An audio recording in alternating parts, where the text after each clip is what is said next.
नमस्कार। मैं डॉक्टर कविता मीणा, सहायक आचार्य हिंदी, राजकीय कला कन्या महाविद्यालय कोटा में कार्यरत हूँ। बच्चों, आज हम बात करेंगे भारतेंदु युगीन हिंदी काव्य के बारे में। आप सभी जानते हैं कि हिंदी साहित्य का जो चतुर्थ कालखंड है वो आधुनिक काल कहलाता है और आधुनिक काल के अंतर्गत जो हिंदी में काव्य रचना हुई उसको हम आधुनिक हिंदी काव्य धारा के रूप में जानते हैं। इससे पहले के वीडियो में भी आपको मैंने बताया था कि आधुनिक हिंदी काव्य धारा को देखिए कई चरणों में विभक्त किया गया है, जिसमें प्रथम चरण जो है वो भारतेंदु युग के नाम से हम उसे जानते हैं। अगर समय सीमा की अगर हम बात करें बच्चों, तो सन 1843 से लेकर 1900 तक का जो समय है वो भारतेंदु युगीन हिंदी काव्य का समय माना जाता है हिंदी साहित्य के अंतर्गत। बच्चों, जब आप किताब पढ़ेंगे तो हो सकता है कि आपको इस समय सीमा में जो है वो 1-2 वर्षों का जो है अंतर देखने को मिल जाए, क्योंकि हम एक स्पष्ट रेखा हम नहीं खींच सकते किसी भी युग के बारे में कि जो ये चरण है वो यहीं से शुरुआत होती है और यहीं पर आकर ख़त्म हो जाता है। तो एक मोटी-मोटी जो है वो आप रूपरेखा जो है समय सीमा जो है आप बना सकते हैं। तो सन 1843 से लेकर 1900 के बीच की जो कविता है वो भारतेंदु युगीन हिंदी कविता के रूप में जानी जाती है। बच्चों, पहले भी मैंने आपको बताया था और बार बार वही चीज़ अभी भी दोहरा रही हूँ मैं कि परिस्थितियों का जो प्रभाव है वो साहित्य पर पड़ता है।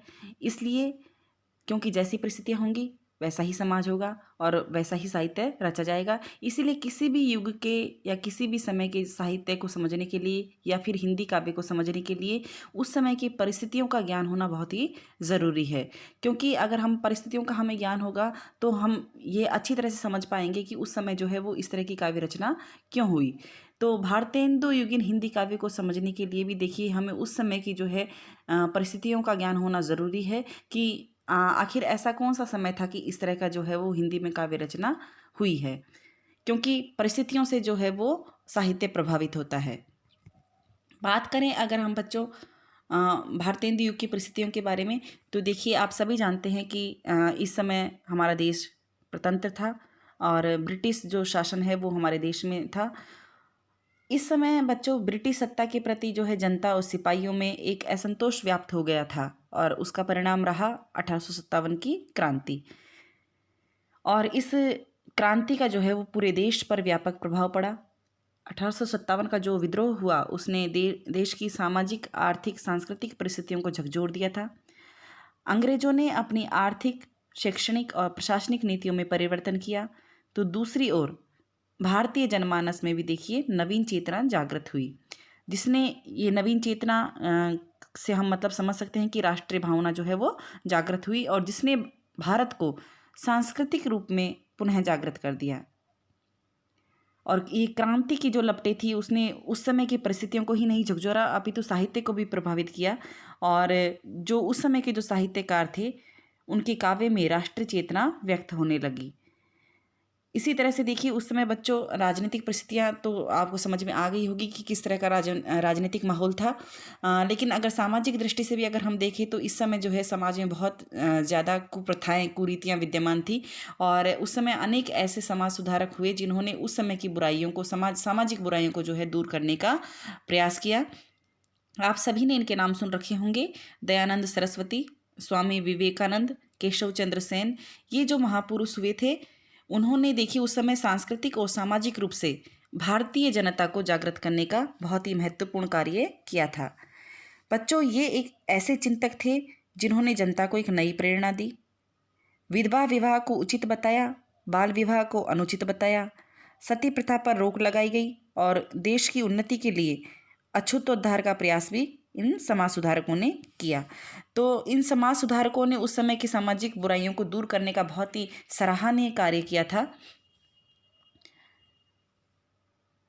बात करें इस समय कौन कौन से जो कवि थे, कौन कौन से रचनाकार थे, तो बच्चों भारतेंदु युग में भारतेंदु बाबू हरिश्चंद्र बहुत ही महत्वपूर्ण और लोकप्रिय रचनाकार हुए और उनके महिमा मंडित व्यक्तित्व को ध्यान में रखकर ही इस युग को जो है वो भारतेंदु युग कहा गया हिंदी काव्य में जो 1843 से लेकर 1900 के बीच की जो कविता है वो इन्हीं के नाम से, इन्हीं के व्यक्तित्व को केंद्र पर रखकर इस समय को जो है वो भारतेंदु युग कहा गया है। क्योंकि भारतेंदु हरिश्चंद्र एक ऐसे साहित्यकार थे जिन्होंने मात्र 35 वर्ष की अल्पायु में, भले ही उनका निधन हो गया था, लेकिन उन्होंने, देखिए बच्चों, उस समय एक बहुत ही समृद्ध साहित्य जो है हिंदी साहित्य को दिया। और उन्होंने लेखकों का एक अच्छा खासा मंडल तैयार उन्होंने कर लिया था, जिसमें पंडित प्रताप नारायण मिश्र, बद्री नारायण चौधरी प्रेमघन, ठाकुर जगमोहन सिंह, बालकृष्ण भट्ट, ये जो है वो उन्हीं के भारतेंदु जी की मंडली में ही लेखक माने जाते हैं। और भारतेंदु जी का सबसे बड़ा योगदान यह था कि उन्होंने हिंदी साहित्य को एक नवीन मार्ग दिखलाया था, यानी देश हित और समाज हित की भावना का समावेश उनके साहित्य में हमें दिखाई देता है।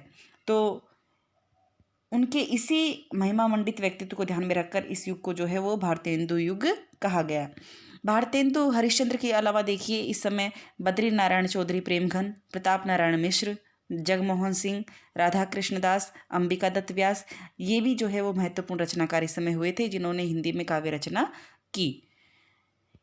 काव्य विशेषताओं के बच्चों अगर हम बात करें तो क्या क्या विशेषताएं हमारे सामने आती हैं, आप बहुत कुछ तो अंदाज़ा लगा सकते हैं। चूँकि परिस्थितियों के बारे में मैंने अभी बताया तो आप समझ सकते हैं कि ये प्रवृत्तियाँ, कौन कौन सी प्रवृत्तियाँ इस समय जो है वो हो सकती है हिंदी काव्य के अंतर्गत।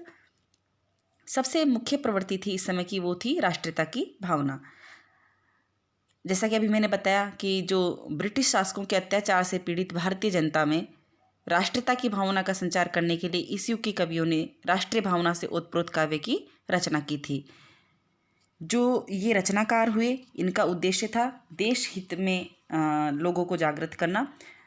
बच्चों इस समय देखिए राधाचरण गोस्वामी की कविता हमारो उत्तम भारत देश, राधा कृष्णदास जी की कविता थी भारत बारह मासा, और बद्री नारायण चौधरी प्रेमघन की भी कविता का नाम है धन्य भूमि भारत सब रत्ननी की उपजावनी। ये जो रचनाएं हैं वो इसी भावना से, यानी राष्ट्रीय भावना से ही ओतप्रोत जो है वो रचनाएं हैं। भारतेंदु जी की देखिए ये पंक्तियाँ जो आपके सामने यहाँ पर मैंने लिखी हुई है, उसमें देखिए किस तरह से भारतेंदु जी ने अंग्रेजों द्वारा किए गए शोषण का जो चित्र है वो यहाँ पर अंकित किया है कि भीतर भीतर सब रस चूसे। यहाँ पे ब्रिटिश जो शासक है उन पर जो है उन्होंने व्यंग करते हुए लिखा है कि भीतर भीतर सब रस चूसे, हंसी हंसी के तन मन धन मुँह से, जाहिर बातन में अति तेज, क्यों सखी साजन नहीं अंग्रेज। यानी जिस तरह से जो है वो अंग्रेज यहाँ भारत का जो है आर्थिक शोषण कर रहे थे, उसी का उल्लेख देखिए उन्होंने इन पंक्तियों में किया है। देशभक्ति और राजभक्ति का जो अद्भुत समन्वय वो भारतेंदु जी की रचनाओं में हमें दिखाई देता है। यानी भारतेंदु हरिश्चंद्र अंग्रेज जो कुशल जो शासन व्यवस्था कर रहे थे उसकी तो उन्होंने प्रशंसा की, लेकिन भीतर ही भीतर जिस तरह से वो भारत का आर्थिक शोषण कर रहे थे उसका देखिए उन्होंने जो है विरोध किया। और उन्होंने लिखा भी है कि अंग्रेज राज सुख साज सजे सब भारी, अंग्रेज राज सुख साज सजे सब भारी, पेधन विदेश चली जात यह अति ख्वारी।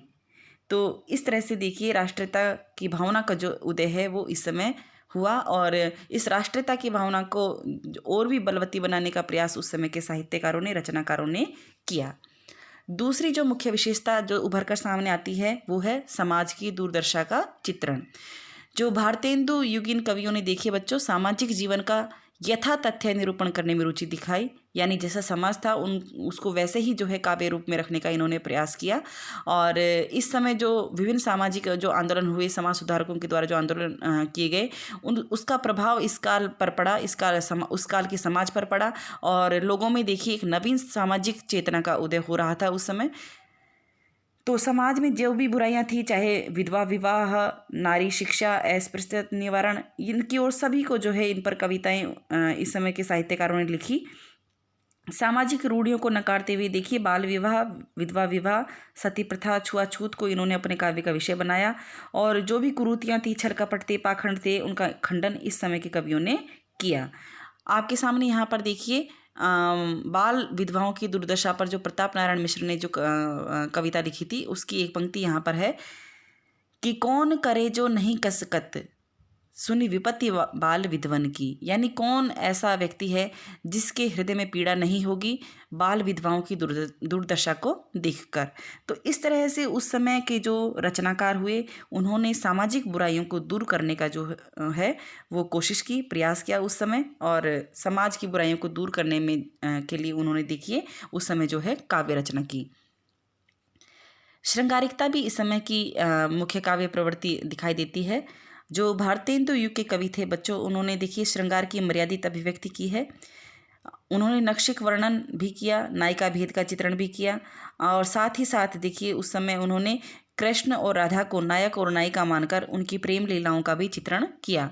अगर आप भारतेंदु हरिश्चंद्र जी की रचना जैसे कि प्रेम सरोवर, प्रेम तरंग, प्रेम माधुरी, प्रेम फुलवारी, अगर आप इनको पढ़ेंगे तो आपको देखिए श्रृंगार भावना की बहुत ही सुंदर अभिव्यक्ति इन रचनाओं में हुई है। भक्ति भावना भी देखिए इस समय के कवियों में दिखाई देती है। भक्ति भावना से संबंधित रचनाएं भी इस समय रची गई। भारतेंदु जी को जो भक्ति भावना वो पैतृक विरासत में मिली थी, और भारतेंदु हरिश्चंद्र जो है वो एक पुष्टि मार्गीय भक्त थे और वल्लभ संप्रदाय में वो दीक्षित हुए थे।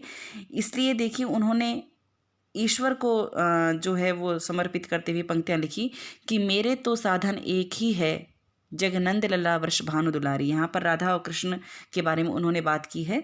तो राधा और कृष्ण की बहुत ही मधुर छवि का अंकन उन्होंने अपने अनेक पदों में किया है, जिसमें उनकी भक्ति भावना भी नजर आती है।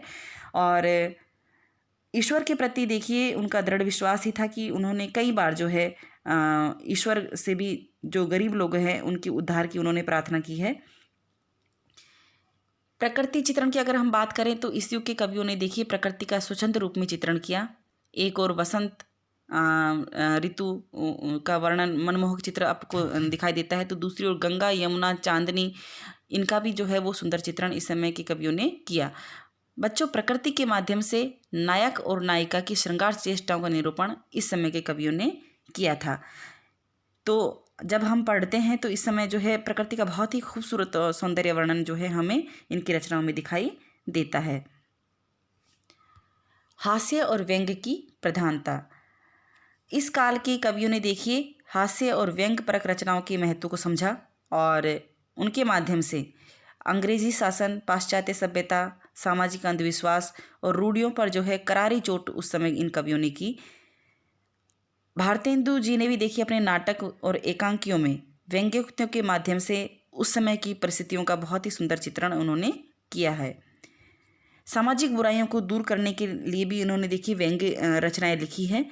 मद्यपान, जो यहाँ पर जो नीचे पंक्तियाँ दी गई है, इसमें जो है शराब की जो बुरी आदत होती है उसके बारे में व्यंग्य करते हुए भारतेंदु जी ने लिखा है। देखिए कि मुँह जब लागे तब नहीं छूटे, यानी शराब एक आदत, शराब पीने की जो आदत एक बार लग जाती है तो फिर बहुत मुश्किल से वो छूट पाती है। तो मुँह जब लागे तब नहीं छूटे, जाति मान धन सब कुछ लूटे। जो शराब का आदी हो जाता है जो व्यक्ति, उसका मान भी लुट जाता है, उसका धन भी लुट जाता है। तो देखिए शराब की जो बुरी आदत है उस पर व्यंग करते हुए उन्होंने लिखा कि मुँह जब लागे तब नहीं छूटे, जाति मान धन सब कुछ लूटे, पागल करी मोही करे खराब, क्यों सखी साजन नहीं शराब। तो ये व्यंग्योक्तियाँ आप देख सकते हैं, इसी तरह की व्यंग्योक्तियाँ उन्होंने लिखी है भारतेंदु हरिश्चंद्र जी ने। समस्या पूर्ति के रूप में भी उस समय काव्य रचना हुई। समस्या पूर्ति क्या होती थी बच्चों, कि कोई एक पंक्ति या पद्यांश जो है वो समस्या के रूप में दिया जाता था, और कविजन जो होते थे वो कल्पनाएं करते हुए उस समस्या की पूर्ति हेतु काव्य रचना करते थे। और समस्या पूर्ति का नियम यह था कि जो पंक्ति या पद्यांश जो समस्या रूप में दिया गया है, वो जब आप कविता रचेंगे या कोई भी छंद रचेंगे तो उसके अंत में वो पंक्ति आना ज़रूरी है। तो इस तरह जो ये समस्या पूर्ति की है परंपरा कवियों की प्रतिभा को निखारने के लिए, उनके परखने के लिए और उनके रचना कौशल की था पाने की एक कसौटी समझी जाती थी उस समय। और कवि गोष्ठियों में जो है वो समस्या पूर्ति की प्रतियोगिताएं भी उस समय होती थी, और रसिक समाज जो है बड़े चाव से इनको सुनता था। जो वैसे तो जो समस्या पूर्ति के लिए जो विषय दिए जाते थे वो ज़्यादातर जो वो श्रृंगार से संबंधित होते थे। तो समस्या पूर्ति भी जो है इस समय हमें दिखाई देती है। इस समय की काव्य रचना का एक विशेषता है वो ब्रज भाषा का प्रयोग। बच्चों, अगर भाषा की दृष्टि से अगर हम बात करें तो इस समय देखिए अधिकांश जो काव्य रचना हुई वो ब्रज भाषा में हुई। यद्यपि खड़ी बोली का प्रयोग भी इस काल में आरंभ हो चुका था, खड़ी बोली में भी काव्य रचना हो रही थी, लेकिन अधिकतर जो काव्य है वो ब्रजभाषा में ही रचा गया। और भारतेंदु युग में मुक्तक काव्य की प्रधानता रही। ऐसा नहीं है कि इसमें प्रबंध काव्य नहीं लिखे गए, कुछ प्रबंध काव्य भी लिखे गए, लेकिन अधिकांश कवियों ने देखिए मुक्तक शैली में ही काव्य लिखा। और इस युग के कवियों ने दोहा, चौपाई, कुंडलियाँ, रोला, सवैया, हरिगीतिका, कवित्त जैसे परंपरागत छंदों में जो है वो काव्य रचना की है। तो यह था आधुनिक हिंदी काव्यधारा का प्रथम चरण, भारतेंदु युग। उम्मीद करती हूँ कि आपको समझ में आया होगा। और इस युग की सबसे बड़ी जो उपलब्धि यह रही कि भारतेंदु हरिश्चंद्र के रूप में एक सबल साहित्यकार हिंदी को प्राप्त हुआ, और यहीं से जो है वो हिंदी साहित्य को एक नवीन दिशा प्राप्त होती है। और सच अगर कहे तो सच्चे अर्थों में जो आधुनिक काल के जो जनक है वो भारतेंदु हरिश्चंद्र ही थे, और इस युग की सबसे बड़ी देन ही भारतेंदु हरिश्चंद्र साहित्यकार रहे हैं। उम्मीद करती हूँ बच्चों कि आपको भारतेंदु युग जो है वो समझ में आया होगा। आज के लिए बस इतना ही। धन्यवाद।